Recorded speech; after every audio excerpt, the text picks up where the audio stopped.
السلام علیکم ورحمۃ اللہ وبرکاتہ۔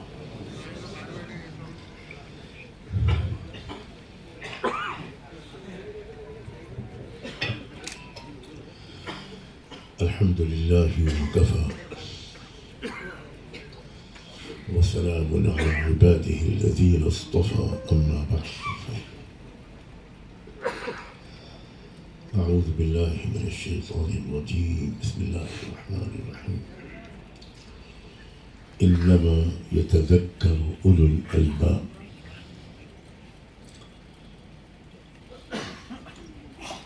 بلا شبہ وہی لوگ نصیحت پر عمل کرتے ہیں، تجربوں سے سبق لیتے ہیں، جو دانشور ہوتے ہیں، جو عقل مند ہوتے ہیں۔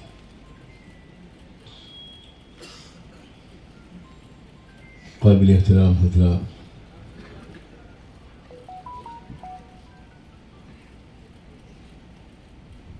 انسانی تاریخ میں جو بھی تبدیلیاں آئی ہیں، جو بھی انقلابات آئے ہیں، وہ سب دانشوروں کی بصیرت و فراست، ان کی قربانیاں، ان کی جد و جہد، اس کے نتیجے میں وہ تبدیلیاں اور انقلابات آئے۔ انسانی تاریخ کے سب سے بڑے دانشور انبیاء علیہ السلام ہوتے تھے۔ آج تو ایسے لوگوں کو بھی دانشور کہا جاتا ہے جو قرآن ٹھیک سے پڑھ بھی نہیں سکتے۔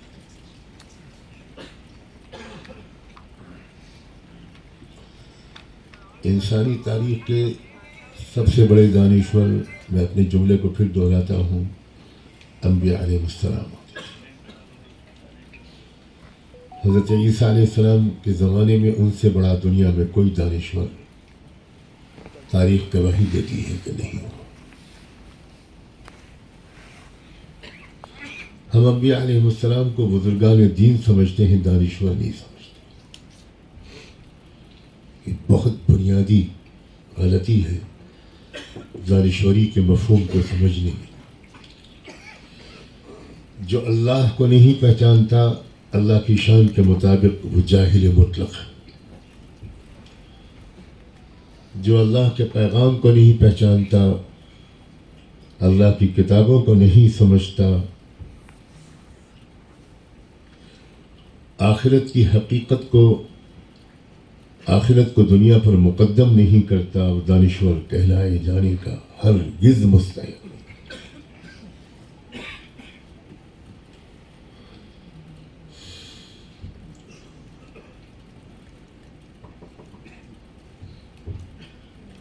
حضرت لقمان، جن کے نام پر قرآن کی ایک سورت ہے، اکثر علماء کے تحقیق کے مطابق وہ نبی نہیں تھے، مگر اپنے زمانے کے سب سے بڑے دانشور تھے۔ ان کا نام ہی لقمان حکیم پڑ گیا۔ جس طرح کی تربیت انہوں نے اپنے بچوں کی تھی، جس کا قرآن نے تفصیلی بیان کیا ہے، جس میں سب سے پہلے اپنے بچے کو جو بات سمجھائی تھی انہوں نے وہ یہ کہ یا بنی لا تشرک باللہ ان الشرک لظلم عظیم۔ اپنے بچے کو شرک سے بچانے کی انہوں نے کوشش کی تھی۔ ہمارے آج کے اکثر دانشور اپنے بچوں کو شرک و توحید سمجھانا اپنا کام نہیں سمجھتے۔ یہ جو ہمارے بچے اور بچیاں مرتد ہو رہے ہیں، اس میں سب سے بڑا قصور ان کے والدین کا ہے۔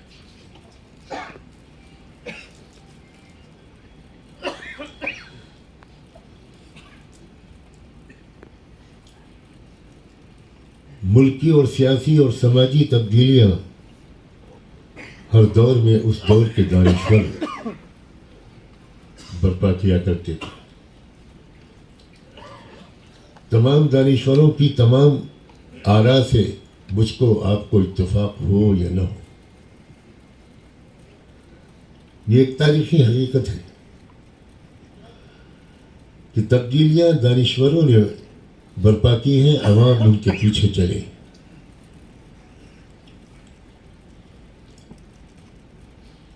مہاتما گاندھی دانشور تھے،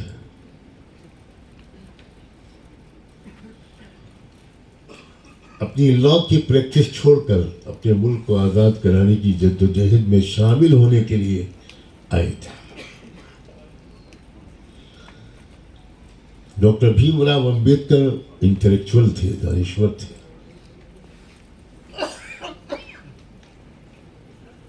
وہ چاہتے تو کسی بھی انٹرنیشنل یونیورسٹی میں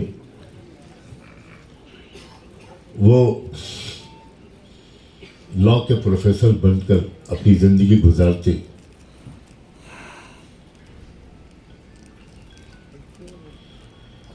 لیکن انہوں نے اپنی قوم کو، اپنے مظلوم سماج کو، انٹچبلز کو، دلتوں کو، غلاموں کو، مظلوموں کو عزت کی زندگی دلانا اپنی زندگی کا مشن بنایا۔ اور بہت کم لوگوں کو معلوم ہے کہ ڈاکٹر امبیڈکر کی زندگی بہت غربت میں گزری۔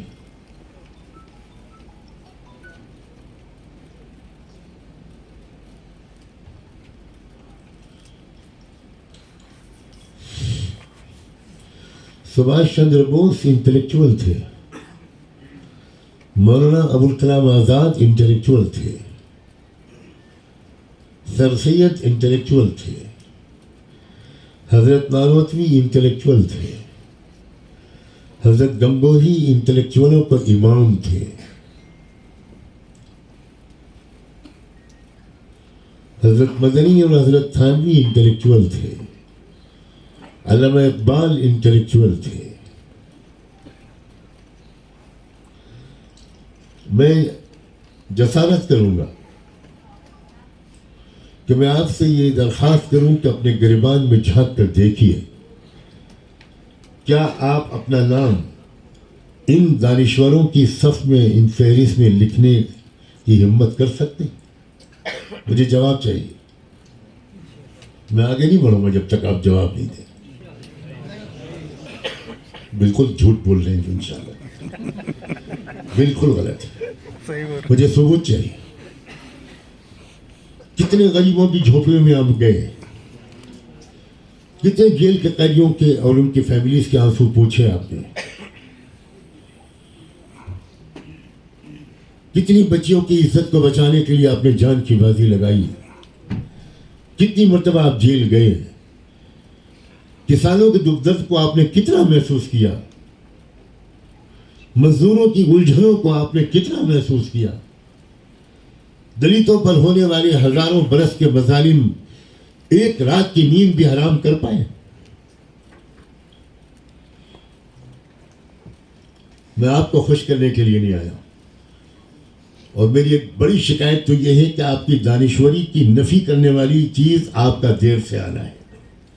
عوام جلدی آ جاتے ہیں، وقت سے پہلے جگہ بھر جاتے ہیں، مگر ماشاءاللہ پروفیسرز، لائرز، انٹلیکچوئلز بڑے لوگ ہیں۔ اسی دانشوروں کی غداری اور بے وفائی نے، اسی دانشوروں کی غفلت اور سستی اور کاہلی نے، اسی دانشوروں کے بخل نے، اسی دانشوروں کی خود غرضیوں نے، اسی دانشوروں کی سیلفشنس اور ایروگنس نے ہماری قوم کو اس حال تک پہنچایا ہے۔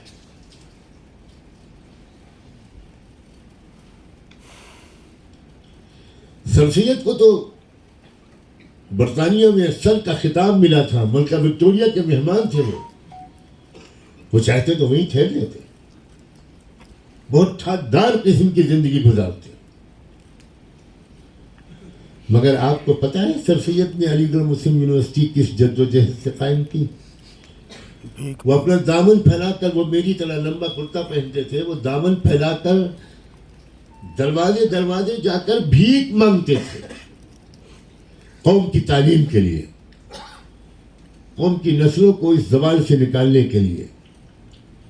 حجت الاسلام حضرت مولانا محمد قاسم نانوتوی، جو شاید اپنے علمی مقام کے لحاظ سے اس صدی کے سب سے بڑے عالم تھے.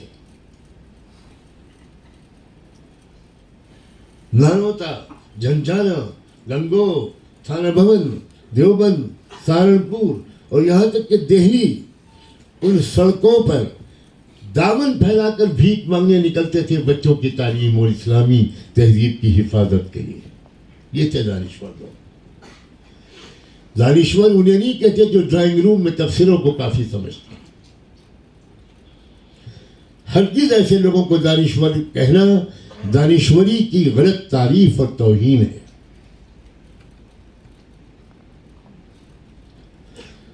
قائد اعظم محمد علی جناح دانشور تھے. شوکت علی محمد علی دانشور تھے. یہ تھے دانشور. آپ ان میں سے کسی کے کچھ خیالات سے اختلاف کریں، اس کا مجھ کو بھی حق ہے، آپ کو بھی حق ہے، لیکن ان کی عزیمت کا، ان کی استقامت کا، ان کی ہمت کا، ان کے حوصلے کا اور قوم کے لیے جینے کے ان کے کردار کا کوئی دنیا میں انکار نہیں کر سکتا. مولانا آزاد کا جب دنیا انتقال ہوا ہے تو انہوں نے کوئی ذاتی مکان نہیں چھوڑا، کوئی کار نہیں چھوڑی اپنے ترکے میں. 2 کمرے کا ٹوٹا ہوا مکان تھا کرائے پر. ملک کا وزیر تعلیم، آزادی ہند کا اتنا بڑا قائد، قرآن کا مفسر، دنیا کا سیاح،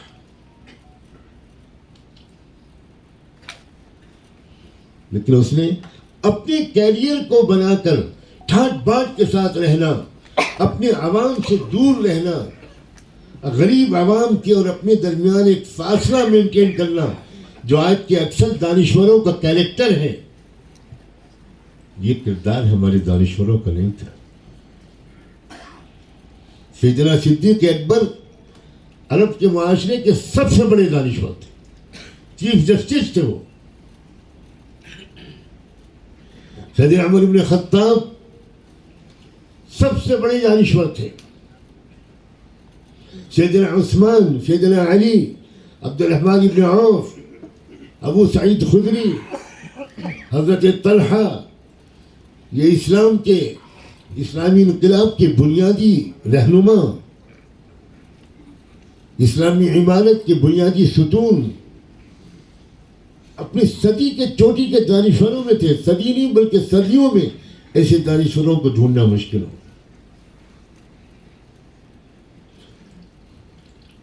دنیا میں حکومت کیسے چلائی جائے،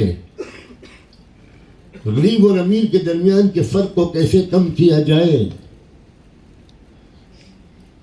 آج یورپ بھی یہ فن، یورپ کے یونیورسٹیوں میں سیدنا عمر رضی اللہ تعالیٰ عنہ کی طرز حکمرانی، ان کی اکنامک پالیسی،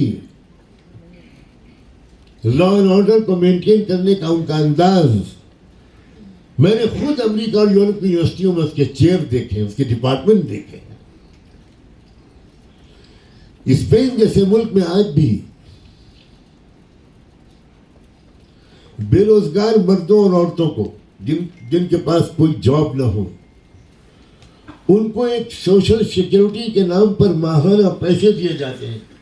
آپ کو حیرت ہوگی آج بھی اس سوشل سیکیورٹی کا نام حضرت عمر کے نام پر آج بھی اسپین میں باقی ہے. یہ دانشور لوگ تھے. مجھے دانشوروں سے اگر امید ہے تو مجھے دانشوروں سے، اپنے دور کے دانشوروں سے سخت شکایت تھی، بہت سخت شکایت تھی.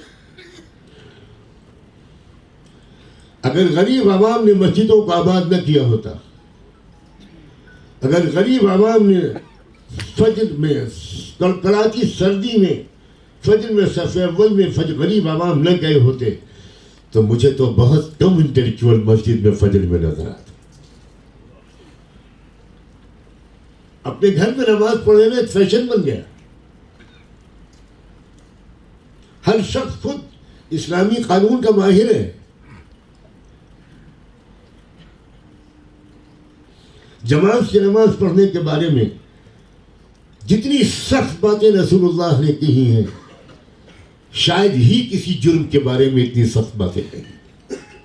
یہ تک فرما دیا کہ میرا دل چاہتا ہے کہ تم لوگ یہاں نماز کھڑی کرو اور میں مدینے میں نکل جاؤں, اور جن گھروں میں کوئی مرد مل جائے نماز کے وقت میں اس گھر میں آگ لگا دوں اور اس شخص کو زندہ جلا دوں.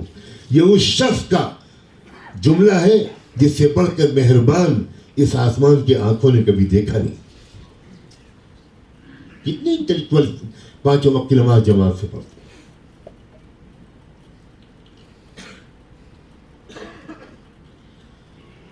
میرے بہت محترم حضرات, پلیز جاگیے.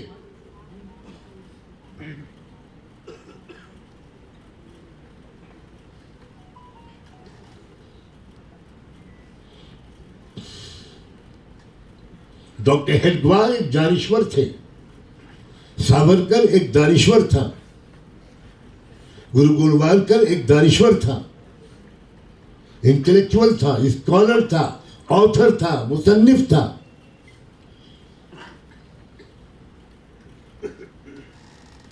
اس نے اپنی قوم کے لیے ایک ٹارگٹ مقرر کیا, اس ملک کے لیے ایک پلان بنایا کہ اس ملک کو برہمن راشٹر بنانا ہے. صاف لکھا ڈاکٹر گرو گولوالکر نے کہ 3 کمیونٹیز ہیں جن سے ہم کو سب سے زیادہ خطرہ ہے, ان کو سیکنڈ کلاس سٹیزن بنا کر رکھنا یہ ہماری زندگی کا مشن ہے. ایک مسلم, ایک کرسچنز, ایک کمیونسٹ. مگر مجھے خطرہ ہے کہ آپ میں سے بہت کم لوگوں نے گرو گولوالکر کی کتابیں پڑھی ہوگی. آپ کو ڈرائنگ روم میں بیٹھ کر گپ کرنے سے اور ٹی وی دیکھنے سے فرصت نہیں ہے. سنجیدہ مطالعہ ہماری قوم کے پڑھے لکھے لوگ نہیں کرتے. ورلڈ وار کیوں ہوئی تھی؟ اکثر دانشوروں کو نہیں معلوم. ترکی کو زبردستی جنگ عظیم میں کیوں شامل کیا گیا تھا؟ اکثر دانشوروں کو نہیں معلوم. خلافت کے نظام کو ڈیمالش کرنے کا پلان زائنسٹ لوگوں نے, صہیونی یہودیوں نے کیوں بنایا تھا؟ آپ میں سے اکثر کو نہیں معلوم. 1897 میں سوئٹزرلینڈ کے کیپٹل باسل میں کون سی کانفرنس ہوئی تھی؟ آپ میں سے اکثر کو نہیں معلوم ہوگا. تھیوڈر ہیزل نام کا لیڈر کون تھا؟ نہیں معلوم. انگلینڈ کا فارن منسٹر بیلفور کون تھا؟ آپ کو نہیں معلوم. بیلفور ڈکلریشن میں کیا لکھا گیا تھا؟ آپ کو نہیں معلوم. سگریٹ کے دونوں بڑے تاجر پوری دنیا میں جو سگریٹ کے سب سے بڑے ایکسپورٹر تھے, ان تاجروں کا بلینز آف ڈالرز کا سرمایہ اسرائیل کے قیام میں کیسے لگا؟ آپ کو نہیں معلوم. کیونکہ آپ نے طے کر لیا ہے کہ آپ کو سنجیدہ مطالعہ نہیں کرنا, آپ کو لائبریری کا ممبر نہیں بننا, آپ کو سیریس اسٹڈی نہیں کرنی, آپ کو ہسٹری نہیں پڑھنی, آپ کو خود ڈائریکٹ کانفیڈنٹ نالج حاصل نہیں کرنی کہ بابر پر یہ الزام کہ اس نے بابری مسجد کو, ایک مندر کو توڑ کر بنایا تھا, یہ تاریخی اعتبار سے سراسر جھوٹ ہے. آپ ثابت نہیں کر پائیں گے. صرف اس لیے کہ آپ اس قوم کے فرد ہیں جس کی تربیت کا آغاز ہوا تھا اقرا پڑھو. آپ اس قوم کے فرد ہونے کے باوجود دنیا میں سب سے کم پڑھنے والی قوم ہے. میں یورپ اور امریکہ کے سفروں میں جب بھی گیا ہوں, ایک چیز سیکھی ہے میں نے. وہاں کے ینگ لڑکے اور لڑکیاں, وہاں کے جوان, وہاں کے کپلز, وہاں کے مین اینڈ ویمن سفر میں نکلتے ہیں, لوکل ٹرین میں ہوں، یوٹیوب میں ہوں، انڈر گراؤنڈ میں ہوں، ریل میں ہوں، فلائٹ میں ہوں، اسٹیشن پہ بیٹھے ہوں، ایئرپورٹ پہ بیٹھے ہوں، ہر ایک کے ہاتھ میں کوئی کتاب ہوتی، اور وہ کتاب ناول نہیں ہوتی، بکواس قسم کی فلم کی سٹوری نہیں ہوتی. ہر سفر میں نے مارک کیا، کوئی جاپان کی تاریخ پڑھ رہا ہے، کوئی کوریا کی تاریخ پڑھ رہا ہے، کوئی تائیوان کی تاریخ پڑھ رہا ہے، کوئی ورلڈ وار کی تاریخ پڑھ رہا ہے، کوئی اسپین میں مسلمانوں کو کیسے نکالا گیا اس کی کتاب پڑھ رہا ہے. لوگ عام طور پر کتاب پڑھتے ہیں. میں ترس گیا ہوں، تقریباً 70 سال کی عمر ہو رہی ہے، ہزاروں سفر کرتا ہوں، شاید دنیا میں بہت زیادہ سفر کرنے والے چند لوگوں میں سے ایک ہوں. سخت بیماری کے باوجود آج کل ترس گئی ہیں آنکھیں کسی مسلمان کو ٹرین میں کتاب پڑھتا ہوا دیکھ، موبائل دیکھتے ہیں. آپ بتائیے اس کیریکٹر کے ساتھ آپ چیلنجز کا مقابلہ کر سکتے ہیں؟ اللہ نے اس دنیا کو سائنٹیفک اصولوں کے مطابق بنایا ہے. تمناؤں اور دعاؤں کی بنیاد پر اس دنیا کو چلانے کا فیصلہ اللہ نے نہیں کیا. میں تو یہاں تک کہنے کی جسارت کرتا ہوں کہ صرف دعائیں تو نبیوں کی بھی کبھی کام نہیں آتی. میری آپ کی دعائیں کیا کام ہے؟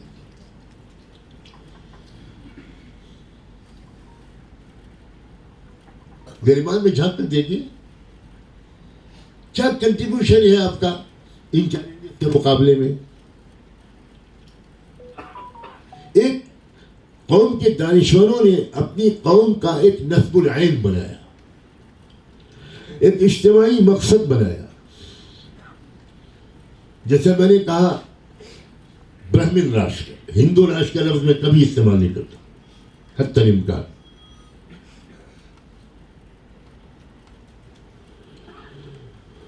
اس کے لیے انہوں نے step 1، step 2، step 3، step 4، step 5 بہت اقدامات طے کیے، قربانیاں دی، بہت زیادہ بڑے پیمانے پر مالی قربانیاں دی.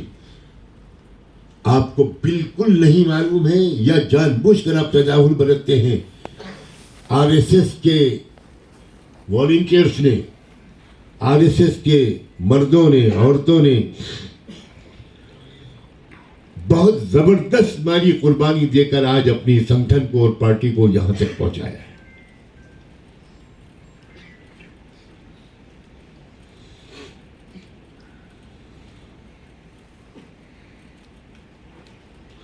مسلمانوں کے سامنے کوئی قومی تقاضا رکھا جاتا ہے، میڈیا کا تقاضا. ہمیں میڈیا ہاؤس کی سخت ضرورت ہے. جرنلسٹوں کی ٹریننگ کا تقاضا، پولیٹیکل ایکٹیوسٹ کو ٹرین کرنے کا تقاضا. تو پہلا سوال یہ ہوتا ہے مولانا زکوٰۃ کے پیسے چل جائیں گے؟ انا للہ و انا الیہ راجعون.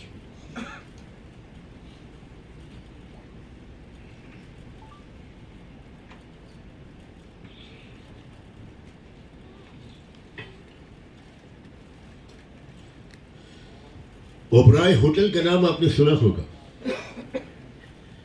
بہت سے لوگوں نے دیکھا بھی ہوگا، کچھ لوگ ٹھہرے بھی ہوں گے.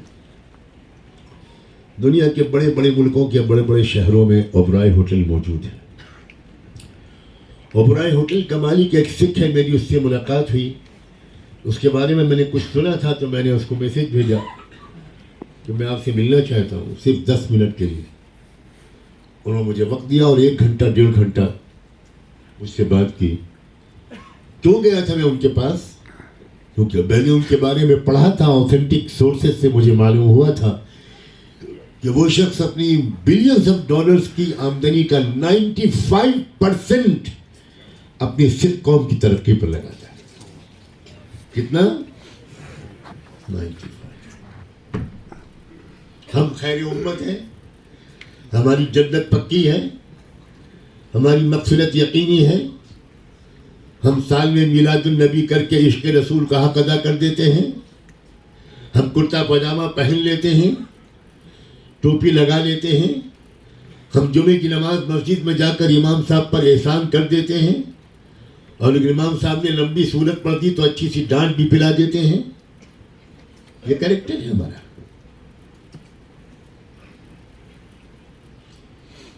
مسلمانوں کے زوال میں غریبوں کا جرم کم ہے بلکہ نہیں ہے.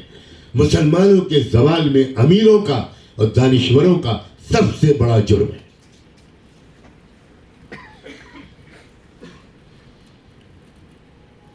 کتنا کام کر سکتے ہیں آپ سب حضرات, کتنا کام کر سکتے ہیں. دانشوروں کو یہ بات بنیادی طور پر اللہ کرے کہ جلد سمجھ میں آ جائے, جب تک ہم منظم اور آرگنائز نہیں ہوں گے اور اپنے ہیومن ریسورسز اور فائنینشیل ریسورسز کو کسی بھروسمند قیادت کی ماتحت چل کر ہم اپنے دستوری اور انسانی حقوق کے حاصل کرنے کی جدوجہد نہیں کریں گے اور حقوق سے آگے بڑھ کر اپنے فرائض ادا کرنے کی جدوجہد نہیں کریں گے, تب تک دن بدن ہم ذلیل ہی ہوتے چلے جائیں گے جیسے کہ آج ہو رہے ہیں.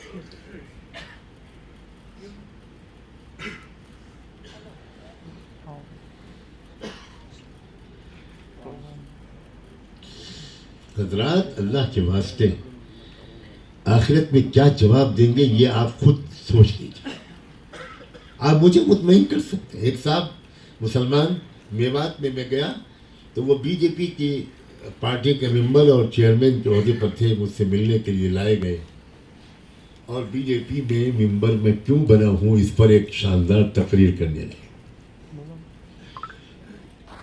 میں اس لیے بنا ہوں کہ میں بی جے پی کے اندر رہ کر مسلمانوں کی آواز اٹھاؤں گا اور میں یہ کروں گا اور میں وہ کروں گا. میں نے کہا میں بہت کم سمجھ آدمی ہوں, میں آپ کی بات سے مطمئن ہو جاؤں گا. اتنا بتا دیجئے کہ آخرت میں آپ اللہ کو بھی مطمئن کر دیں. آخرت کو مائنس کر دیا ہے ہم لوگوں نے اور گستاخی معاف اللہ کو بھی مائنس کر دیا ہے.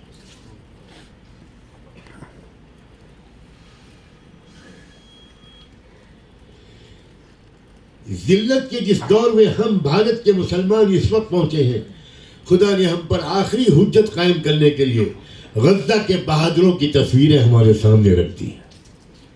یہ ہیں ایمان والے,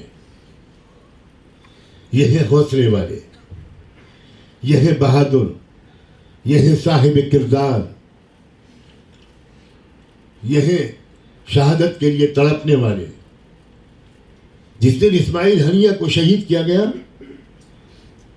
میں نے صبح یہ خبر اٹھتے ہی رابطہ کرنے کی کوشش کی. ان کی اہلیہ سے میری بات ہوئی, ان کی بیوہ سے. چند گھنٹے پہلے وہ شہید ہوئے تھے اور ابھی جنازہ آیا بھی نہیں تھا ایران سے.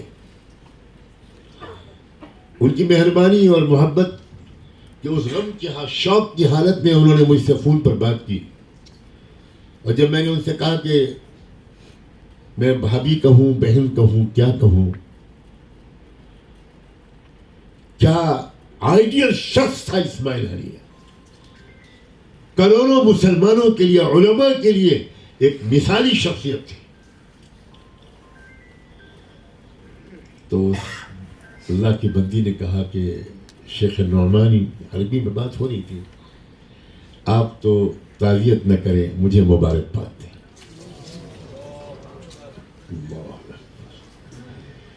شیخ کم سے کم آپ تعزیت نہ کریں, مجھے مبارکباد دیں. میری اور ان کے درمیان ایک ہی بحث ہوتی تھی. بیوی کہہ رہی ہے, وہ کہتے تھے میں پہلے شہید ہوں گا, میں کہتی تھی میں پہلے شہید ہوں. موازنہ کریں. آپ سے نہیں کہتا میں اپنا موازنہ کروں, میں تو اپنے آپ کو بالکل منافق پاتا ہوں ان لوگوں کے ساتھ.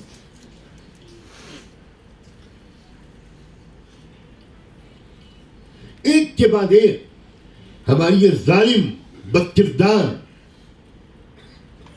ملک دشمن, دلت دشمن, او بی سی دشمن, کسان دشمن, مزدور دشمن, نوجوان دشمن, بے روزگار دشمن, عورت دشمن, لڑکی دشمن سرکار ایک کے بعد ایک حملے کر رہی ہے اور ہم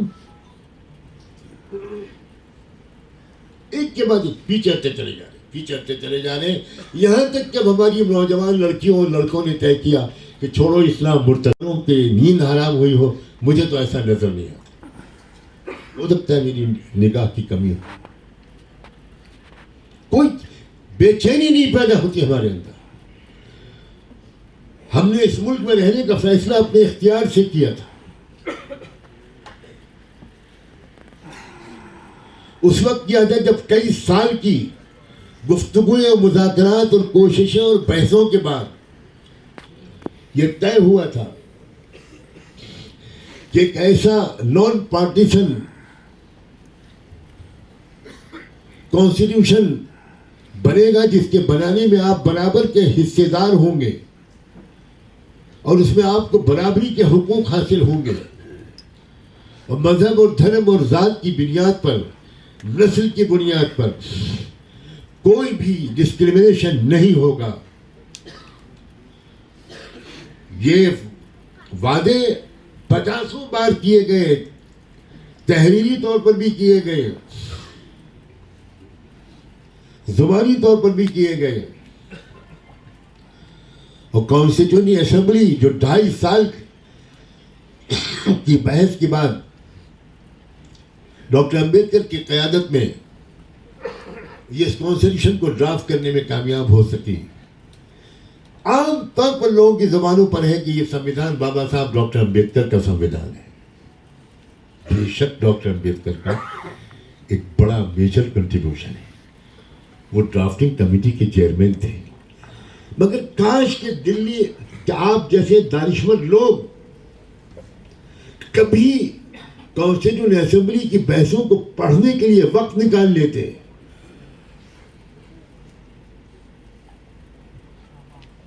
جو وقت آپ موبائل پر برباد کر رہے ہیں، آپ کی فیملیز برباد کر رہی ہیں اور آپ کے بچے برباد کر رہے ہیں، وہ وقت میں سے تھوڑا سا حصہ آپ ایک سیریس اسٹڈی پہ لگاتے تو آپ کانسٹیٹیوشن اسمبلی کی بحثوں کو پڑھتے. 2.5 سال وہ بحثیں چلی. سب سے بڑا کنٹریبیوشن اس کانسٹیٹیوشن کو بنانے میں، جہاں تک کانسٹیٹیوشن اسمبلی کی ڈیبیٹس کی گواہی ہے، جو میں نے پہلی لائن سے لے کر آخری لائن تک والیومز میں سب پڑھا ہے. پارلیمنٹ کی لائبریری میں 15-20 دن رک کر، دلی میں رک کر پارلیمنٹ کی لائبریری میں میں نے اس کو پڑھا تھا. اس وقت وہ آن لائن اویلیبل نہیں تھا، اب تو آن لائن اویلیبل.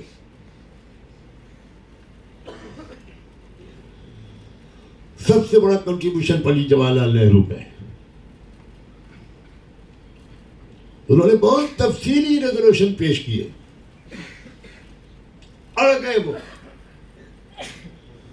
اور دوسرے نمبر پر سب سے بڑا کنٹریبیوشن نہرو کے بعد مولانا حسرت موہانی کا ہے، جن کا نام بھی آپ میں سے اکثر لوگ نہیں جانتے. کیا بے وفا قوم ہے. اپنے بزرگوں اور محسنوں کو سب سے زیادہ بھلانے والی قوم کا نام مجھ سے پوچھئے گا، میں کعبے کا پردہ پکڑ کر کہوں گا مسلمان. کوئی نہیں جانتا مولانا حسرت موہانی کو. حسرت موہانی جب جیل میں تھے، گاندھی جی ان سے ملنے گئے تو ان کو قید بامشقت کی سزا سنائی گئی تھی. وہ چکی چلا رہے تھے. گاندھی جی نے پوچھا مولانا کیا حال ہے؟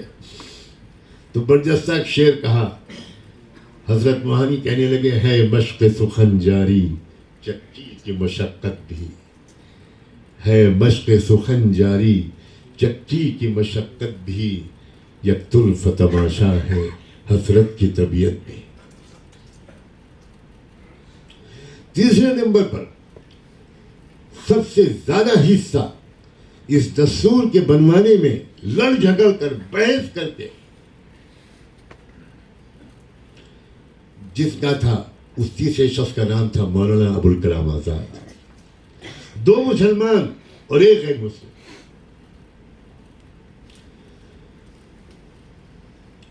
اس دستور کی 19 دفعہ 19, 25, 26, 27, 28, 29, 30 ان بزرگوں کے اصرار پر ایک ایک لفظ پر بحث ہوتی تھی اور یہ فیصلہ ہوا تھا کہ یہ ایک معاہدہ ہے ہمارے تمہارے درمیان. پاکستان والے جو چاہے اپنا دستور بنائے, ہم کو ان سے کوئی مطلب نہیں, ہم اپنے اس وطن کو نہیں چھوڑیں گے.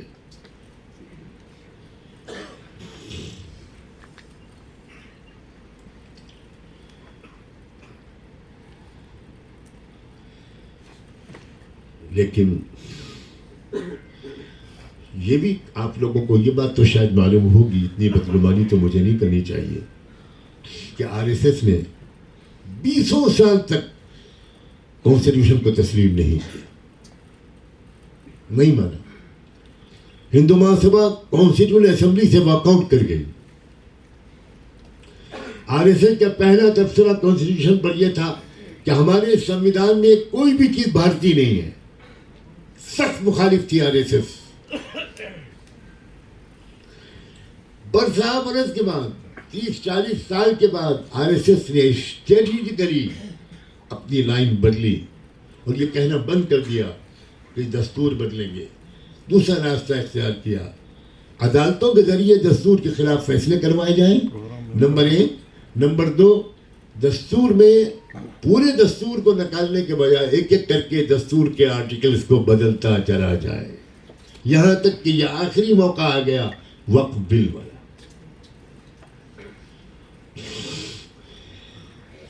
میں ایک بات پوچھنا چاہتا ہوں, مجھے یقین ہے کہ دوبارہ انشاءاللہ آپ حضرات مجھے کبھی نہیں بلائیں. دیکھیے سب کی خاموشی اس کو کنفرم کر رہی ہے کہ میں یہ گمان صحیح کر رہا ہوں. نہ وہ تو پہلی چڑیا گری گئی, اب گیا پھنس گیا. میں بیچ میں چیک کرتا رہتا ہوں, بڑا خطرناک آدمی ہوں میں. آپ مجھے سیدھا سادہ مولوی نہ سمجھیں. سوال کرنا چاہ رہے تھے. وہ سوال کیا تھا وہ تو یاد رہی. ذہانت کی علامت تو یہ ہے کہ آپ پڑھ لیں کہ میرے دل میں کیا سوال. ایگریمنٹ توڑ دیا انہوں نے, ایگریمنٹ توڑ دیا جو یقینی طور پر میں تو علماء کرام کے نام ایک استفتاء لکھ رہا ہوں اور میں مفتیان کرام علماء سے یہ فتویٰ لینا چاہتا ہوں کہ اس معاہدے کے تحت ہم اس ملک میں رہنے کا ہم نے فیصلہ کیا تھا. جب دوسرے فریق نے معاہدہ توڑ دیا ہے تو شریعت کی روشنی میں ہمارا ریئیکشن کیا ہونا چاہیے. وہ وقت آ گیا ہے کہ ہم بالکل فیصلہ کن اسٹیج تک پہنچ گئے. اب ہم تماشائی نہیں بنے رہے, بالکل تماشائی نہیں بنے رہے. کاش کہ آپ لوگوں کا ساتھ ملتا, آپ لوگوں کا ایکٹیو تعاون ملتا اور آپ لوگ ایک نئی مضبوط قیادت کو تلاش کر لیتے جہاں سے آپ کو موقع نظر آتا کہ یہاں قیادت کی صلاحیت موجود ہے, یہاں سمجھداری بھی ہے اور بہادری بھی ہے, یہاں حکمت بھی ہے اور ہمت بھی ہے. کیونکہ ہمیں دونوں چیزوں کی ضرورت ہے. ہمت بغیر حکمت کے دہشت گردی ہے اور حکمت بغیر ہمت کے بزدلی اور منافقت ہے. حکمت و مصلحت کے غلط استعمال ہم لوگوں نے کیا ہے, جس میں علماء کہلانے والے ہم جیسے لوگ بھی اس جرم کے مرتکب ہیں. میں آپ کے سامنے مخاطب ہوں تو میں دانشوروں کی شکایت کر رہا ہوں, میں علماء سے مخاطب ہوتا ہوں تو علماء کی شکایت کرتا ہوں.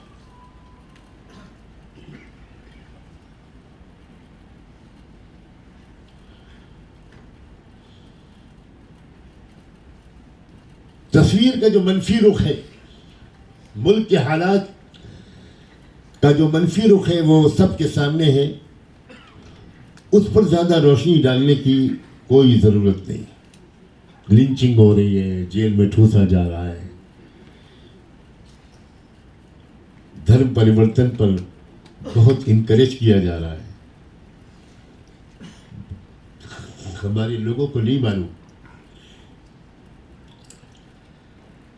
کہ نوجوان ہندوؤں کو یہ کہا جا رہا ہے کہ تم ایک لڑکی کو بھگا لاؤ مسلمان، اس کا دھرم پریورتن کراؤ، اس کے ساتھ شادی کرو، 2.5 لاکھ روپے کا چیک تیار ہے، ایک مکان تمہارا ذاتی تیار ہے، تم کو اسی وقت اس کی چابی ملے گی اور تم کو جاب ملے گا.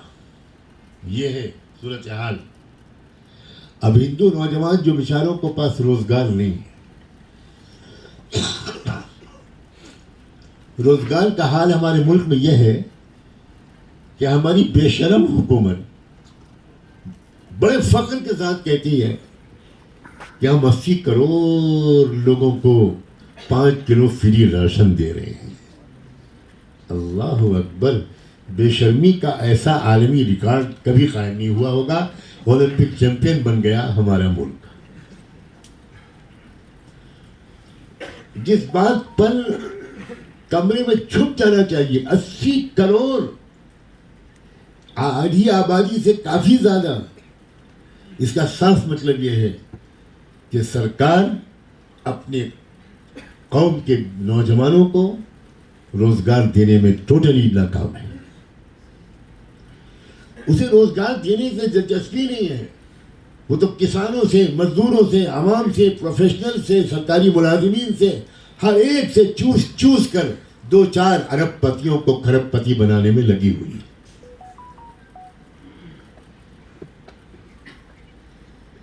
یہ منفی حالات کی کچھ جھلکیاں ہیں. کسانوں پر جو ظلم ہو رہا ہے، مزدوروں پر جو ظلم ہو رہا ہے. میں کیا شکایت کروں آپ. کوئی انٹلیکچوئل کسانوں کے آندولن میں شریک ہونے کے لیے گیا؟ کسی نے کسانوں کے دکھ درد کو سمجھا؟ کاہے کا انٹلیکچوئل ہے آپ؟ گستاخی معاف نہ کریے گا. معاف تو کیا کر لیجیے گا. نہیں کیجیے معاف. مجھے کون سی آپ سے کچھ لینا ہے.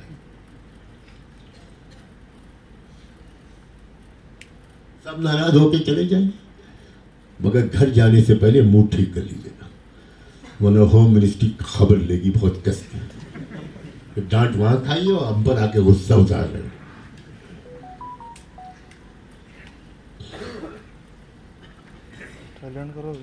اپنے ملک کی جو پازیٹیو رخ ہے حالات کا، جو روشن امکانات ہیں، ان کی طرف آپ کی توجہ مبذول کرنا چاہتا ہوں. ایک مصرع یاد آتا ہے کہ گئے دن کے تنہا تھا انجمن میں. ایک زمانے تک مسلمان زیادہ ظلم و ستم کا شکار تھے، یا واقف نہیں تھے مسلمان. اب صورتحال ملک کی یہ بنتی چلی جا رہی ہے کہ ملک کی جو اکثریت ہے وہ اگر ان کو صحیح چینائز موبلائز کر دیا جائے تو ملک کی اکثریت، مختلف سماجی اکائیاں، مختلف سوشل یونٹس، وہ اس وقت RSS سے، BJP سے، اس غنڈہ گردی والی سرکار سے سخت ناراض اور مایوس ہے.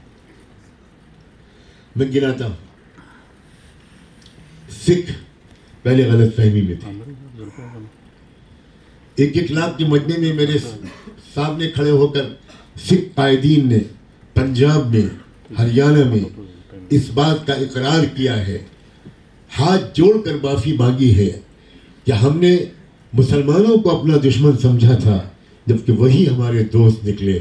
ہم نے جن کو اپنا دوست سمجھا تھا وہی ہمارے بدترین دشمن نکلے. یہ ایک پازیٹیو ٹرننگ پوائنٹ ہے. کرسچنس یہ سمجھے ہوئے تھے اس ملک میں کہ ان کے ساتھ کوئی اٹروسٹی نہیں ہوگی، کوئی زیادتی نہیں ہوگی. انہوں نے سوچا تھا کہ ہم تو ایجوکیشن اور ہیلتھ کیئر پر قبضہ کر لیں، ہاسپٹل اور اسکولوں کا نیٹ ورک بنا دیں، سب کے بچے ہمارے اسکولوں میں پڑھیں گے، ہمارا دشمن کون ہوگا. لیکن منی پور کے واقعے نے کرسچنس برادری کی آنکھیں کھول دی. میں خود منی پور گیا، آپ میں سے کوئی نہیں گیا. اور منی پور کے ان گرے ہوئے چرچز میں گیا, ان لڑکیوں سے اور ان کے پیرنٹس سے, ان کے پڑوسیوں سے ملا جن کو ننگا کر کے گشت کرایا گیا تھا, ویڈیو بنایا گیا تھا اور ان کو ریپ کیا گیا تھا. وہ لڑکیاں سجدے میں گرنے لگی میرے سامنے کہ آپ پہلے دھرم گرو ہیں مسلمان جو ہمارے آنسو پوچھنے آئے. ہمیں کچھ خبر نہیں, اپنی ذمہ داری محسوس کرتے ہی نہیں ہو.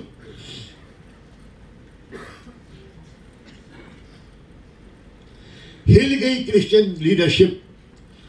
بامبے کے گریٹ بشپ سے میری ملاقات ہوئی ہے, وہ خود آئے. انہوں نے کہا نعمانی صاحب آپ 10 سال سے ہم کو سمجھا رہے تھے, but we were wrong, we are sorry for that. آپ 10 سال سے کہہ رہے تھے کہ آج نہیں تو کل آپ کی باری آئے گی, لیکن ہم نہیں سمجھتے تھے. اس شخص نے یہ کہا کہ مسلمانوں سے کہیے کہ وہ آگے بڑھے, ہم ان کے ساتھ چلیں گے, اب اس ملک میں تبدیلی لا کر رہیں گے. شیڈول کاسٹ کے لوگ, آدیواسی لوگ, ٹرائبل لوگ, ان کے اندر کس قدر بیداری آئی ہے. میرے ساتھ چلیے کسی سفر میں دکھاؤں آپ کو. ابھی کل ہی جلگاؤں میں ایک پروگرام میں آدیواسی لیڈر آئے تھے اور انہوں نے کہا کہ 1.5 سال سے ہم آپ کی ہر تقریر سنتے ہیں اور آپ کے درشن کے لیے تڑپ رہے تھے. میں جھارکھنڈ گیا اس لیے کہ جھارکھنڈ میں الیکشن ہونے والا ہے اور وہاں آدیواسی لیڈروں سے ملا اور ان کو انکریج کیا کہ کس طرح آپ جھارکھنڈ کے الیکشن میں ووٹس کو ڈیوائیڈ ہونے سے بچائیے اور سنگھ پریوار کی سازشوں سے آگاہ رہیے. وہ آپ کے لوگوں میں شراب بانٹے گی اور پیسہ بانٹیں گے اور اس کے ذریعے سے ووٹ لیں گے. اس پر آپ کو بوتھ لیول پر محنت کرنی ہے. ایک ٹیم بنی ہے وہاں, خدا کرے وہ لوگ پورا کام کر سکیں. کشمیر میں الیکشن شروع ہو چکا. میں جموں کشمیر کے دورے پر بھی گیا, وہاں بھی لوگوں کو سمجھانے کی اپنی حیثیت کے مطابق کوشش کی کہ ایکٹیولی الیکشن میں پارٹیسپیٹ کیجیے. یہ طرز عمل کہ آپ کو الیکشن میں ووٹ نہیں ڈالنا, اس سے آپ کو کچھ حاصل نہیں ہوا, آپ پیچھے ہٹتے چلے گئے. ایک ریئلٹی کو تسلیم کیجیے اور سری نگر کی نہیں دلی سرکار کو بدلنے کی نیت سے ووٹ ڈالیے. یہی میں مہاراشٹر میں کہنے کے لیے نکلا ہوں. مہاراشٹر کے لوگوں کی بڑا زبردست امتحان ہے. آپ کے سامنے کا کینڈیڈیٹ آپ کی کانسٹیٹوئنسی کا چاہے جتنا برا آدمی ہو, اگر وہ اس پارٹی سے تعلق رکھتا ہے کہ اگر وہ جیت گیا اور اس کی کانسٹیٹوئنسی میں بی جے پی کا اور اس کے الائنس کا کینڈیڈیٹ ہار گیا, تو مہاراشٹر کی سرکار مہاراشٹر کے الیکشن کے نتیجوں کے بدولت دلی سرکار گر جائے گی. سمجھداری سے کام لیجئے. مسلمانوں کی پولیٹیکل ایجوکیشن نہیں ہو رہی. مسلمانوں کو ممبر و محراب سے ملک میں جینے کا سلیقہ نہیں سکھایا جا رہا. ہم تو ہرگز نہیں چاہتے کہ ملک کی حکومت ہمارے ہاتھ میں آئے. ہم صرف یہ چاہتے ہیں کہ ملک میں انصاف کا نظام قائم ہو. ہم نہیں چاہتے کہ صرف مسلمانوں کو انصاف ملے, ہم چاہتے ہیں ملک میں ہندوؤں کو بھی انصاف ملے, دلتوں کو بھی انصاف ملے, او بی سیز کو بھی ملے, سکھوں کو بھی ملے, عیسائیوں کو بھی ملے, کسانوں کو بھی ملے, مزدوروں کو بھی ملے, لڑکیوں اور عورتوں کو بھی ملے, یوتھ کو بھی ملے, کھلاڑیوں کو بھی ملے, صحافیوں کو بھی ملے, سب کو انصاف ملے. لیکن دوستوں, تقریروں جلسوں سے کام نہیں چلے گا, نہیں چلے گا, نہیں چلے گا. بہت جلسے ہو چکے. مسلمانوں سے زیادہ جلسے کرنے والی کوئی اور قوم میرے علم میں تو نہیں ہے. تقریریں کرنے کی جو مہارت ہمارے پاس ہے اور سننے کی جو مہارت آپ کے پاس ہے, وہ دنیا کی کسی قوم کے پاس نہیں. ایک بار کاشی رام جو بڑے بہوجن لیڈر تھے, انہوں نے مجھ سے کہا, میری ان کی بہت لمبی گفتگو ہوئی بابری مسجد کی شہادت کے بعد اللہ کا شکر ہے ملائم سنگھ اور کاشی رام کے درمیان سمجھوتا کرانے میں اللہ کا شکر ہے اللہ نے مجھ سے سب سے زیادہ کام لیا تھا. بہت لمبی راستہ ہے.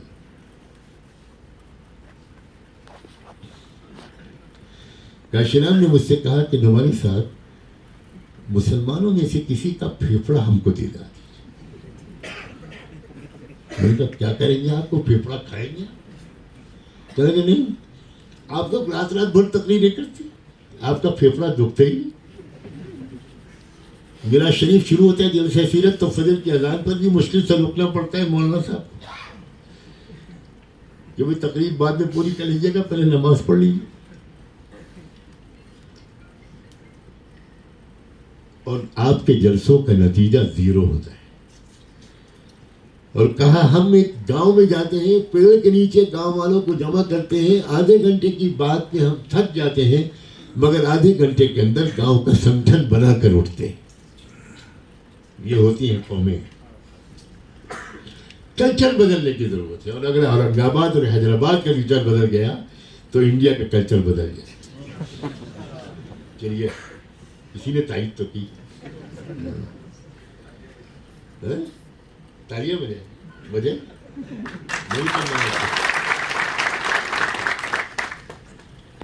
کیا کلچر ہے حیدرآباد کا. اللہ چار مینار وما ادراک ما چار مینار.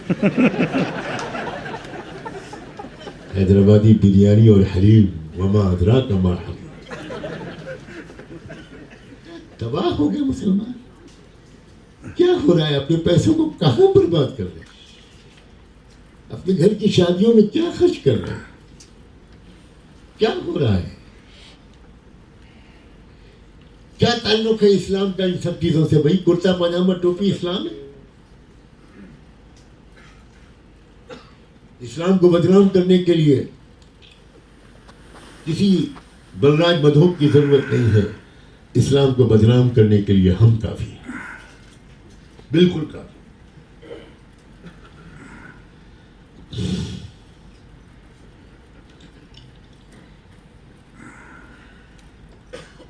اللہ کے واسطے یہ جو ملک کے بدلے ہوئے حالات اور امکانات ہیں اس اپارچونٹی کو گریب کیجیے. اس موقع کو ہاتھ سے مت جانے دیجیے. کسان ہمارے ملک کی 80% آبادی ہے اور کسانوں کی اکثریت اب RSS اور BJP سے توبہ کر چکی ہے. موقع ہے کہ ہم کسانوں کے بیچ میں جائیں. موقع ہے کہ ہم کسانوں کے آندولن میں شریک ہوں. میں اکیلا مسلمان ہوں جو کسانوں کے آندولن میں 2 بار گیا. اور اب یہ حالت ہے کہ کسانوں کے کئی لیڈر پنجاب کے بھی اور دلی اور ہریانہ اور UP بارڈر کے بھی میرے پاس 10 بار آ چکے ہیں مشوروں کے لیے. میں کیا ہوں؟ نہ میرے پاس کوئی جماعت ہے نہ کوئی تنظیم ہے نہ کچھ. میں اکیلا ہوں, کمزور انسان.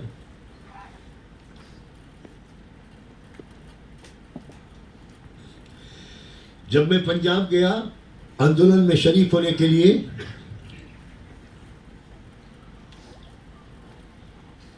تو اعلیٰ ترین درجے کی جو سکھ قیادت تھی کسانوں کی بھی اور مذہبی بھی, انہوں نے نہنگ سکھوں کو جو سب سے بڑے مضبوط جنگجو سکھ ہوتے ہیں بلو لباس پہنے ہوئے اور ہتھیار لیے ہوئے, ان کو میرے استقبال کے لیے 3 کلومیٹر بھیجا. ننگے پیر آئے وہ, ان کی مذہبی روایت تھی.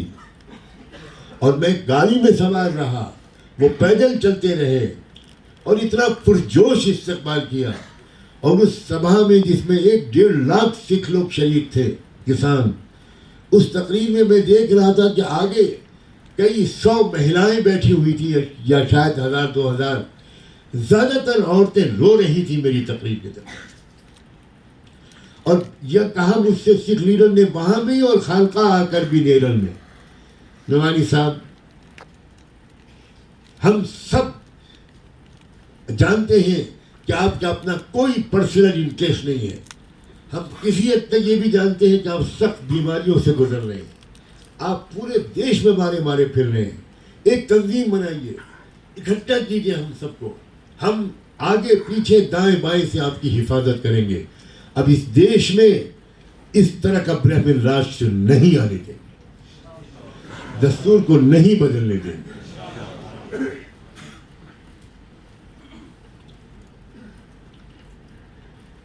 بہت سی پازیٹیو علامات ہیں.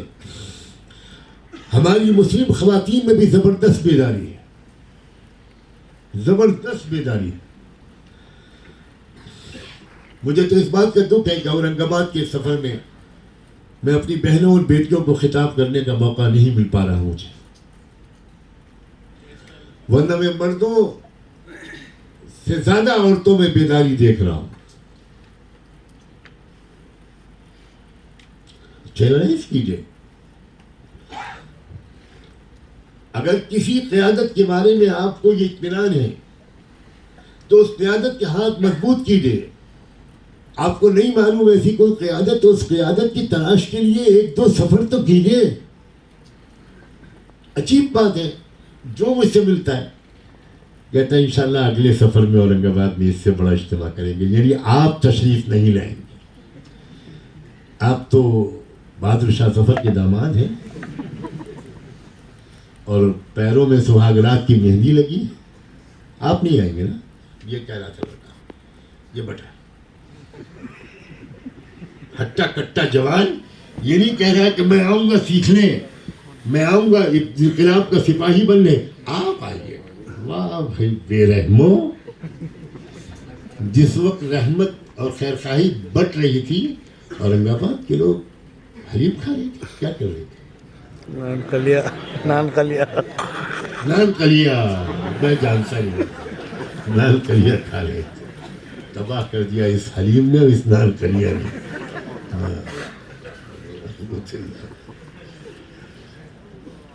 بہت سارے مجھ سے کہتے ہیں حضرت ماشاءاللہ آپ کے یوٹیوب پر بیانات آتے ہیں, میں ویڈیو دیکھتا ہوں ماشاءاللہ. میں کوئی غالب کی غزل سناتا ہوں؟ آپ مجھے داد دے رہے ہیں. اگر میں قبرستان میں بھی بیٹھ کر وہ تقریر کروں تو مردے بھی نکل آئیں گے, مگر آپ نہیں آتے. آپ نہیں آتے. پچھلے سفر میں بھی ویسے ہی جھوٹے وعدے آپ نے کیے تھے جیسے اس سفر میں کرتے کہ ہم لوگ آئیں گے, ہم لوگ آئیں گے, ہم لوگ آئیں گے. غضب کیا جو تیرے وعدے پہ اعتبار کیا. آپ نہیں آتے. آپ مشہور لوگ ہیں, بڑے لوگ ہیں, بہت بڑے لوگ, بڑے بزنس مین ہیں, بڑے تاجر ہیں, بڑے انٹلیکچوئل ہیں. اور میری انگریزی اچھی نہیں ہے تو کبھی کبھی میں انٹلیکچوئل بھی کہہ دیتا ہوں. میری اردو بھی کمزور ہو گئی ہے تو کبھی کبھی دانشور کے بجائے دانشور کہہ دیتا ہوں. اب آپ کو یہ فیصلہ کرنا ہے کہ آپ انٹلیکچوئل ہیں یا انٹلیکچوئل. اگر آپ انٹلیکچوئل ہیں تو آپ کو ابو بکر صدیق کے راستے پر چلنا پڑے گا, عمر فاروق کے راستے پر چلنا پڑے گا, صلاح الدین ایوبی کے راستے پر چلنا پڑے گا, ٹیپو سلطان کے راستے پر چلنا پڑے گا, مجد الفسانی اور شاہ ولی اللہ کے راستے پر چلنا پڑے گا, علامہ اقبال کے راستے پر چلنا پڑے گا, شوکت علی اور محمد علی اور شیخ الہند کے راستے پر چلنا پڑے گا.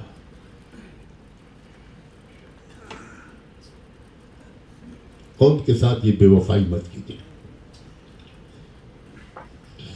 کبھی کبھی تو مجھے پڑھے لکھے مسلمانوں کو دیکھ کر یہ دعا کرنے کے دل چاہتا ہے کہ کاش آپ پڑھے لکھے نہ ہوتے.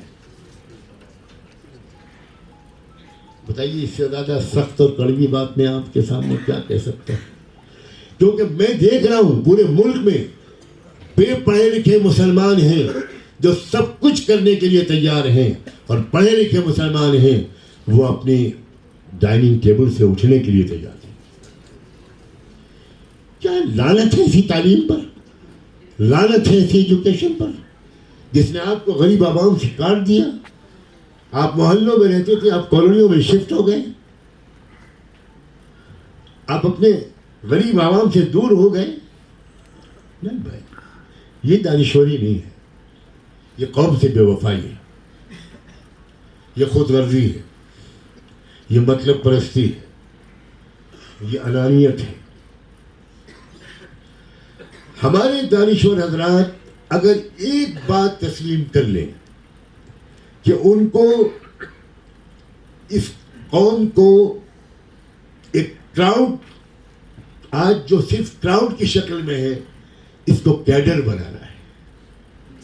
یاد رکھیں کہ کیڈر مقابلہ کر لے گا چاہے وہ اقلیت میں ہو, تعداد چھوٹی ہو.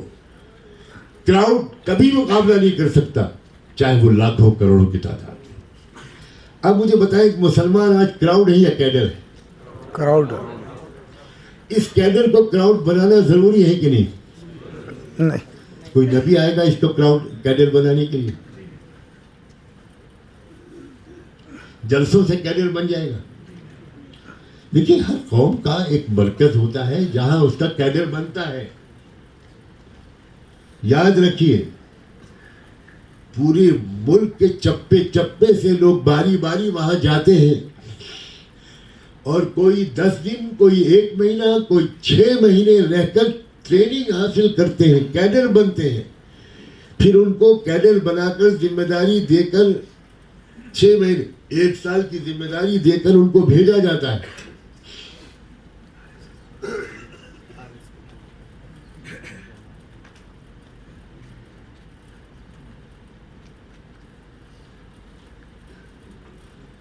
آر ایس ایس نے کیسے کیڈر بنایا ہے, میں اس کی پوری داستان آر ایس ایس کے پچھلے سب سنچالک سدرشن جی سے سن چکا.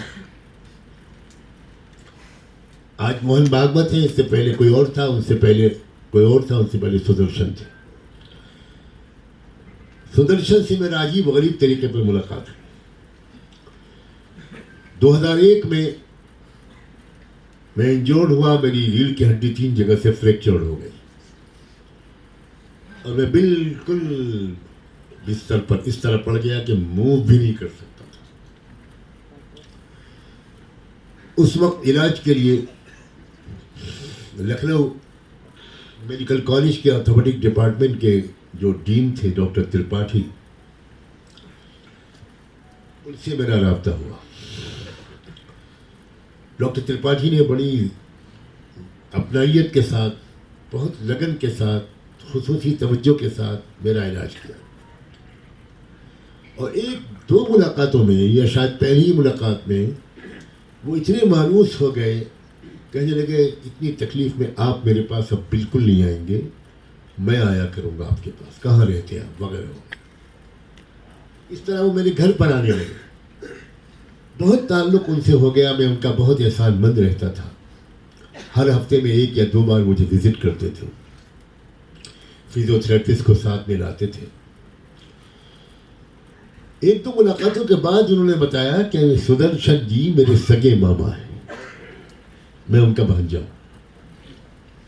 اب اس سے کہا کہ آپ سے بات چیت کے بعد میرا یہ بہت دل چاہتا ہے کہ سدرشن جی کے ساتھ آپ کی ملاقات ہو. میں نے کہا بالکل, بہت خوشی سے رہا. کہنے لگے سدرشن جی جب بھی لکھنؤ آتے ہیں تو میرے گھر پر ہی ٹھہرتے. اب جب وہ آئیں گے تو میں پہلے سے آپ کو اطلاع کروں گا اور پھر آپ کی ان سے ملاقات کراؤں گا. میں نے کہا بہت اچھا. کچھ دن کے بعد انہوں نے مجھے اطلاع دی کہ پرسوں آنے والے ہیں اور میں خود آؤں گا آپ کو لے جانے کے لیے. چنانچہ وہ آئے اور اپنی گاڑی سے مجھے لے گئے. سدرشن جی سے میری پہلی ملاقات 1-1.5 گھنٹے تک چلی.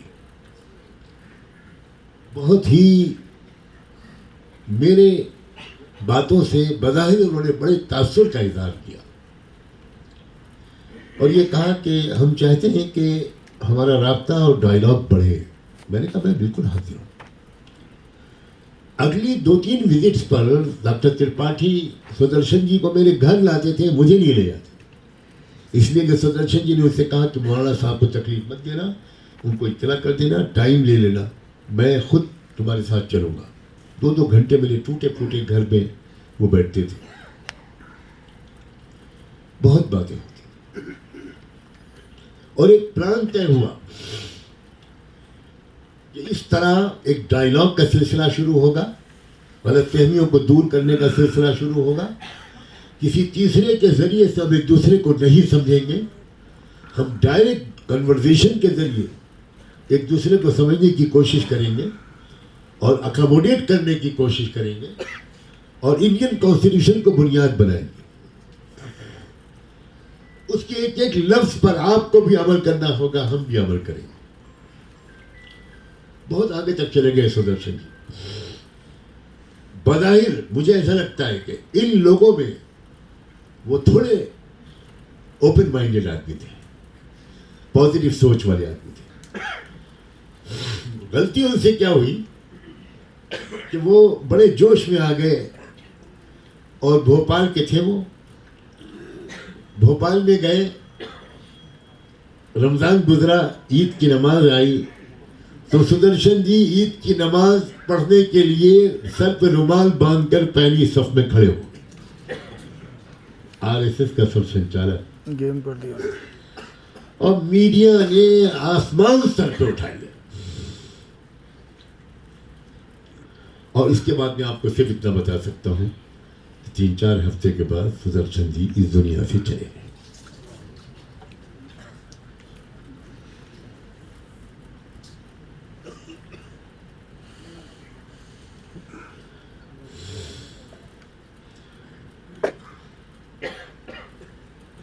رحمت اللہ علیہ. کاش کہ آپ لوگوں کی جیسی باصلاحیت لوگوں کی مدد ملے. اور میں اپنی طرف نہیں بلا رہا, بالکل نہیں بلا, میں اپنے لیمیٹیشنز کو جانتا ہوں. میں آپ سے صرف یہ کہہ رہا ہوں کہ بغیر کیڈر بنے چین کی نیند مت سوئیے. آپ کیڈر کہاں بنیں گے؟ آپ جب چھوڑتا ہوں کس سینٹر میں جا کر آپ تربیت لیں گے, کس مرکز میں جا کر آپ ٹریننگ لیں گے, کیا آپ اس ملک کو دستور کی بنیاد پر, انصاف کی بنیاد پر, امن و انصاف کا گہوارہ بنانے میں اپنا رول کیسے ادا کریں گے؟ کہاں آپ کو یہ رہنمائی مل سکتی ہے؟ یا آپ پر چھوڑتا ہوں. کسی اچھے مرکز کا آپ کو پتہ لگے مجھے بھی بتائیے, میں سر کے بل جاؤں. RSS کے بعد نمبر 2 کا جو سنگٹھن ہے برہمنوں کا, وہ ہے گایتری پریوار. گایتری پریوار کا جو انٹرنیشنل مرکز ہے وہ شانتی کنج میں ہے, رشیکیش میں. میں خود وہاں گیا, 3 دن ان کا مہمان رہا, اور یہ دیکھ کر شرم سے پانی پانی ہو گیا کہ وہاں 8-10 ہزار کا مجمع ہر وقت رہتا ہے, اور 24 گھنٹے کا بڑا اسٹرکٹ ٹائم ٹیبل رہتا ہے ہر آنے والے کے لیے. ہمارے دانشور تو سورج نکلنے کے بعد فجر کی نماز پڑھتے ہیں, لیکن وہ انٹلیکچوئل, وہ لوگ صبح 4:30 بجے اشنان کر کے مذہبی لباس پہن کر منتروں کا جاپ شروع کرتے تھے. ان میں کون لوگ تھے میں بتاتا ہوں آپ کو, غریب عوام نہیں تھے. میں رات کے وقت میں پہنچا, مجھے ان لوگوں نے بڑا اچھا استقبال کیا, مہمان خانے میں ٹھہرایا. ہم نے مہمان خانے کے باہر اذان دی, فجر کی نماز پڑھی جماعت کے ساتھ. صبح 7 بجے جو چیف تھے اس مشن کے, سب سے بڑے سربراہ روحانی گایتری پریوار کے, وہ مجھے لینے کے لیے کئی گاڑیوں کا قافلہ لے کر آئے, اور مجھے اپنی گاڑی میں بٹھا کر کیمپس کے ایک معائنے کے لیے لے گئے. ایک جگہ پر گاڑی رکی, ایک بڑا سا ایک عمارت تھی بڑی سی, اور 200 لوگ وہاں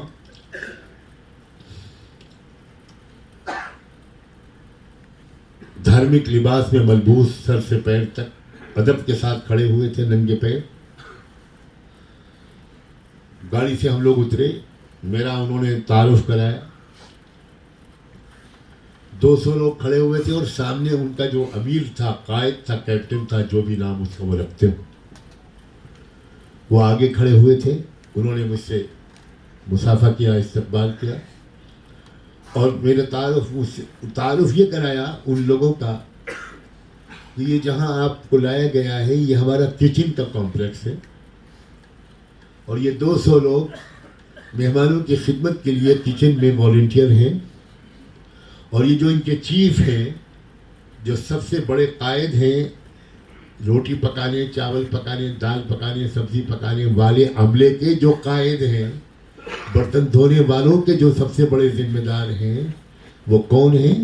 وہ ہیں سپریم کورٹ آف انڈیا کے ریٹائرڈ جج, چیف جسٹس, موجودہ چیف جسٹس کے والد جسٹس چندراچوڑ. یہ ہے بھارت. پھر تھوڑی دیر کے بعد میں ہم سب کا شکریہ ادا کر کے گاڑی میں بیٹھ کر آگے بڑھا, ایک دوسرے کمپلیکس میں لے گئے. وہ ٹوائلٹ واش روم کمپلیکس تھا, کئی منزلہ, لیڈیز کا الگ, جینٹس کا الگ. وہاں بھی 200 لوگ کھڑے ہوئے تھے جو واش روم دھونے اور صاف رکھنے کی ڈیوٹی پر 24 گھنٹے کام کرتے تھے باری باری. ان کے سامنے ایک ان کا بھی چیف کھڑا ہوا تھا. استقبال کیا میرا, تعارف کرایا تو بتایا کہ یہ سپریم کورٹ آف انڈیا کے ریٹائرڈ, اور یہ انڈین آرمی کے retired chief of staff general R K Chaudhary ہے. اب بتائیے آپ نے کبھی مسجد کے محلے کے مسجد میں جھاڑو دی؟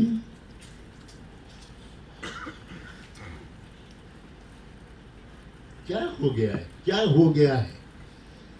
آپ سمجھتے ہیں بد دعاؤں سے ہم RSS کا مقابلہ کریں گے؟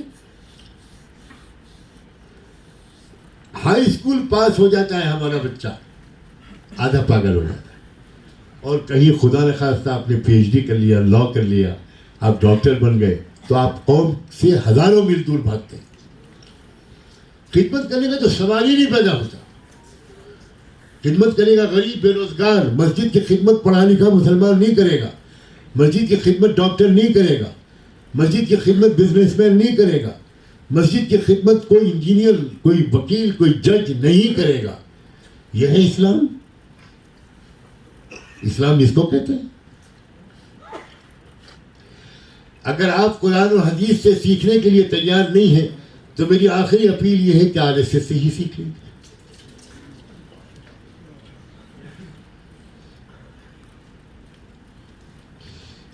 اپنے جرموں کا اقرار کیجئے کہ یہ جس جگہ تک ہم پہنچے ہیں, اپنی قوم اور دین کے ساتھ ہماری بے وفائی کا اس میں بڑا دخل ہے. ایک نے بھی ہانی کا, اور اس کی تلافی کی اب کوشش شروع کیجئے. اقرار جرم سے کام نہیں چلے گا, اور اقرار ایک ہی طریقہ ہے. آپ کسی تربیت کے مرکز کو تلاش کیجئے جہاں دن رات یہ تربیت ہو رہی ہو, دن رات لوگ آ رہے ہو, ایک ایک ہفتہ 10 دن قیام کر رہے ہوں, ایک مہینہ قیام کر رہے ہوں, اور وہاں ان کو تہجد بھی سکھائی جا رہی ہو, دستور بھی پڑھوایا جا رہا ہو, ہمت بھی بڑھائی جا رہی ہو, دانشوری بھی بڑھائی جا رہی ہو, ملک کی جو سیکولر ڈیموکریٹک ویلیوز ہیں ان کے حفاظت کا طریقہ بھی سمجھایا جا رہا ہو, جو نان مسلم دوسری آپریس کمیونٹیز ہیں دلتوں سے انٹریکشن کا طریقہ سکھایا جا رہا ہو, اس کے عملی تجربے کرائے جا رہے ہوں. سکھوں کے ساتھ انٹریکشن, کرسچن کے ساتھ انٹریکشن, بدھسٹوں کے ساتھ انٹریکشن, OBCs کے ساتھ, آدیواسیوں کے ساتھ انٹریکشن. ہم بالکل کٹ گئے ہیں. ہمیں معلوم ہی نہیں کہ آدیواسیوں کی آستھائیں کیا ہیں, آدیواسیوں کی پرائیورٹیز کیا ہیں, ان کی تمنائیں کیا ہیں, ان کی محرومیوں کی تفصیلات کیا ہیں, نہیں معلوم. ہمیں یہ بھی نہیں معلوم کہ یہ سب ریلیجیسلی ہندو نہیں ہے. میں آن ریکارڈ یہ بات کہہ رہا ہوں, یہ پولیٹیکلی ہندو بنایا گیا ہے ان سب کو. اگر آدیواسی ہندو ہوتے تو ہمارے موجودہ جو پریزیڈنٹ ہیں ان کو مندر میں جا کر پوجا کرنے کی اجازت ملتی.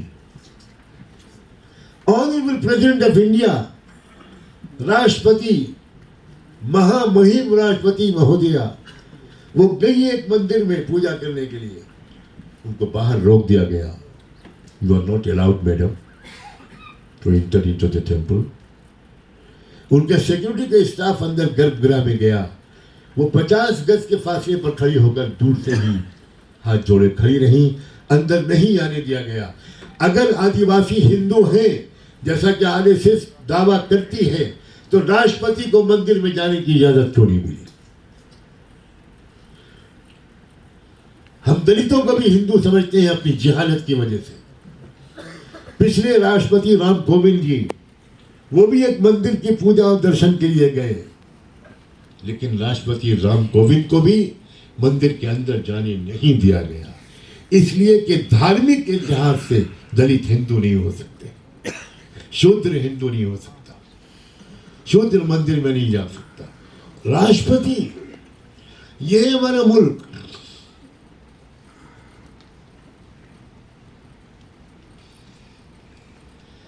سچی بات یہ ہے کہ صرف ہماری قوم کے وہ لوگ جو اپنے کو دانشور سمجھتے ہیں کہ نہیں, اس کی تو میں گارنٹی نہیں لیتا. مجھے تو بہت شبہ ہے. لیکن جو اپنے کو خود دانشور سمجھتے ہیں اور ایسے ہی پروگرام میں آ سکتے ہیں جس میں ان کے لیے سیٹ ریزرو ہو, جو بھیڑ میں آ کر بیٹھنے کو تیار نہیں ہیں, جن کے نخرے ہیں نخرے, جب تک ہماری قوم کے دانشور اس چوتھے آسمان سے نیچے نہیں اتریں گے, جب تک اپنی قوم کے عوام غریبوں کے ساتھ مل جل کر آپ ان کے دکھ درد کو نہیں بانٹیں گے اور زمینی سچائیوں کو اپنی آنکھوں سے نہیں دیکھیں گے.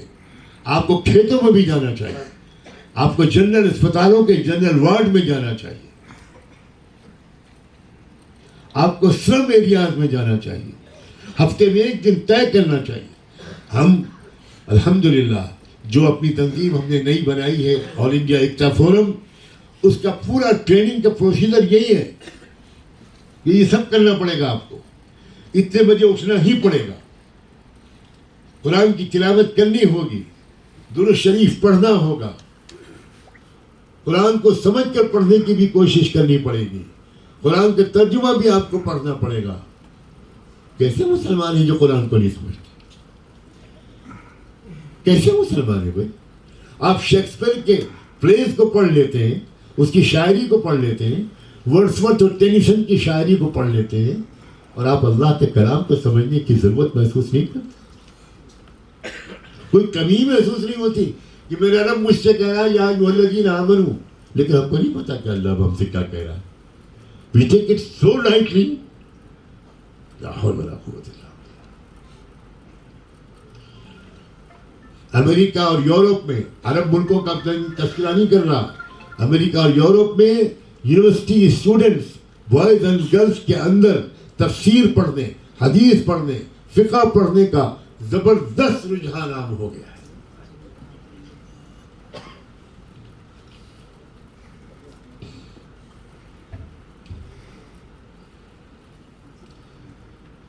فلسطین میں غزہ کے اندر پچھلے 9 مہینے سے جو آگ اور خون کی ہولی کھیلی جا رہی ہے, اس بمباری کے دوران بھاگتے بھوکتے خیموں میں رہنے پر مجبور, پورا شہر کھنڈر بنا دیا گیا. ان خیموں میں رہ کر تقریباً 26 یا 36 ہزار لڑکیاں حافظ قرآن اس سال ہوئی ہیں. یہ ہے زندہ قوم. 7 اکتوبر کو جن مجاہدین نے حملہ کیا تھا صہیونیوں پر, وہ 1200 لوگ تھے, اور 1200 لوگ جو بلائے گئے, یہ کہا گیا صرف وہ نوجوان آئے جو حافظ قرآن ہو.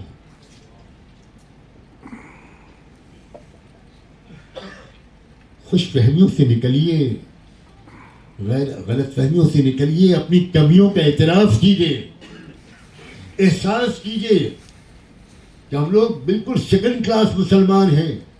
ہم سیکنڈ کلاس سٹیزن اس لیے ہیں کہ ہم سیکنڈ اور تھرڈ کلاس مسلمان.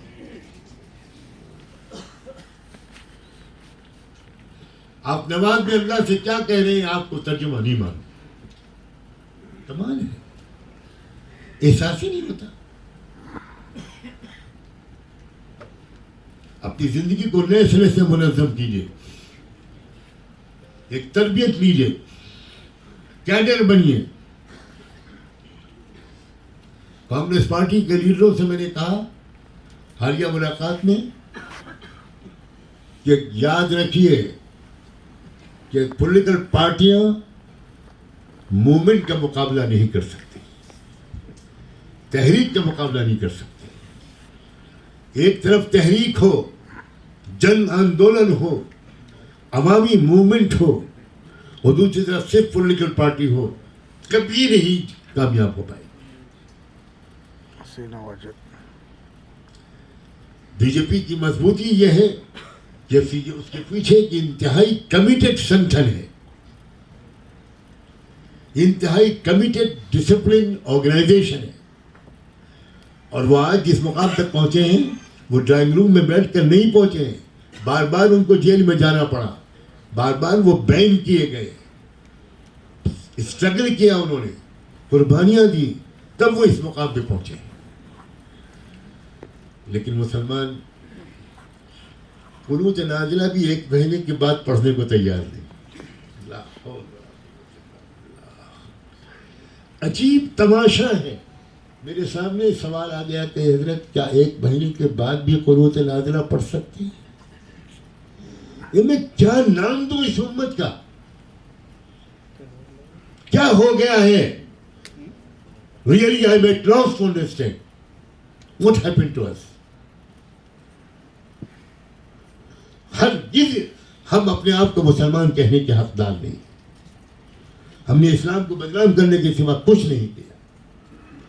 پلیز اپنی زندگی کے مقصد کی طرف واپس آئیے, اپنے مشن کی طرف واپس آئیے.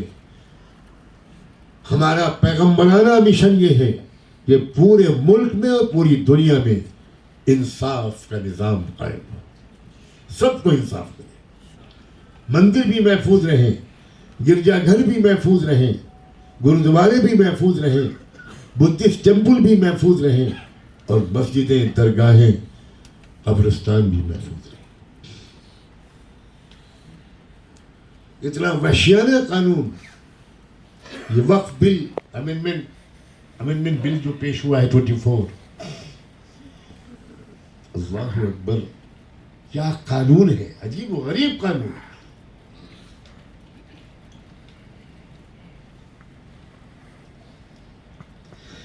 تیار رہیے اس کے لیے کہ اگر آپ کے ای میلز کو اندیکھا کیا گیا, اگر آپ نے ای میل بھیجے ہیں تو, اگر آپ کے ریسپانسز کو اگنور کیا گیا, تو اپنی قیادت کی آواز پر لبیک کہتے ہوئے مجھے اور آپ کو سڑکوں پر نکلنا ہو. انشاءاللہ ہر قربانی دینے کے لیے تیار ہوں گے ہم, کسی قیمت پر, ایٹ اینی کاسٹ. یہ وقف والا قانون کو منظور اور جاری نہیں ہونے دیں گے. جیل چھوٹے پڑ جائیں, قبرستان کم پڑ جائیں, فلسطینیوں کی طرح شہادت کا جام ہم نوش کریں, لیکن کسی قیمت پر اب یہ پسپائی قابل قبول نہیں ہے.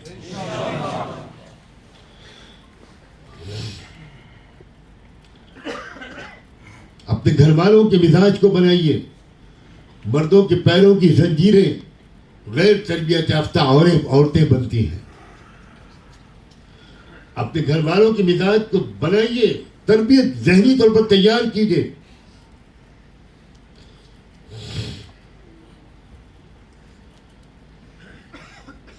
میرے بڑے بھائی جیل میں گئے, میرے دوسرے بڑے بھائی کو ضمانت ملی, بہت سخت بیمار تھے اس لیے ان کو جیل نہیں بھیجا گیا, میڈیکل گراؤنڈ پر ان کو ضمانت دی گئی. میرے والد ماجد کے گھر کو سیز کر دیا گیا, میرے والد کو گھر میں نظر بند کیا گیا. میں اس خلق گھرانے کا آدمی ہوں.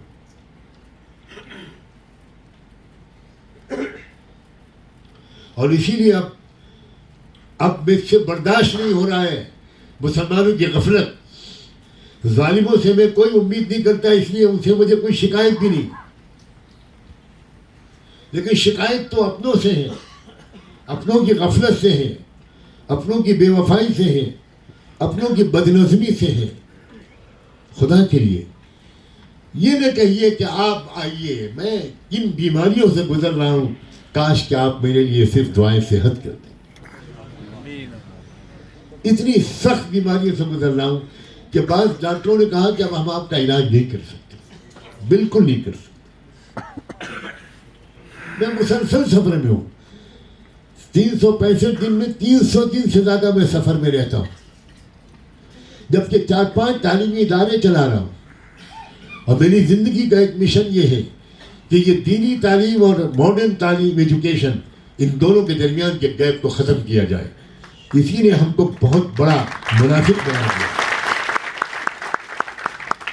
میرے مدرسے کے کتنے طلبہ عالم دین بننے کے بعد, ترمذی اور بخاری اور تفسیر پڑھنے کے بعد اب لا بن رہے ہیں, لائر بن رہے ہیں, وکیل بن رہے ہیں, مینجمنٹ میں ہیں, مختلف اسٹریمس آف ایجوکیشن میں ہیں.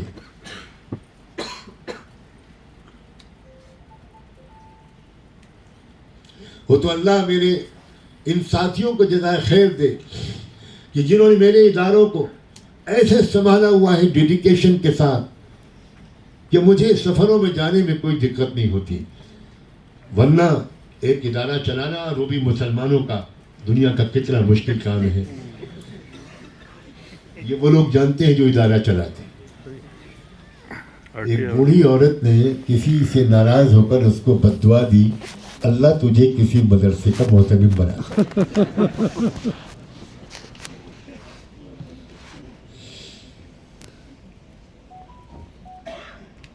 اس لیے حضرات, میں نے بہت سما خلاشی کی, گستاخی کی, لیکن آپ کی محبت اور آپ کی تڑپ اور آپ کی صلاحیتوں کی وجہ سے میں اپنے کو روک نہیں سکا. مجھے امید ہے کہ انشاءاللہ میری تمام معروضات کو آپ پازیٹیولی لیں گے انشاءاللہ, اور کسی ایک مرکز میں جا کر تربیت ضرور حاصل کریں گے. آپ معلومات کیجئے, پتہ لگائیے, جا کر دیکھیے, جہاں آپ کو لگے کہ اس مرکز میں ہماری کمپریہنسو ٹریننگ ہو سکتی ہے, ہمارا تعلق اللہ سے بھی بلند ہو سکتا ہے, مضبوط ہو سکتا ہے, ہماری نمازیں بہتر ہو سکتی ہیں, ہماری قرآن فہمی بہتر ہو سکتی ہے, اور ہم اپنے اجتماعی, ملی, قومی, سیاسی, ملکی, دینی فریضوں کے ادا کرنے کے بہتر طریقے پر لائق بن سکتے ہیں. اس مرکز کو جوائن کیجئے, اس کو مضبوط کیجئے, اور ایک منظم بامقصد ایک امت پھر سے بنیے. ابھی ہم امت نہیں ہیں, ابھی ہم انسانوں کی بھیڑ ہیں.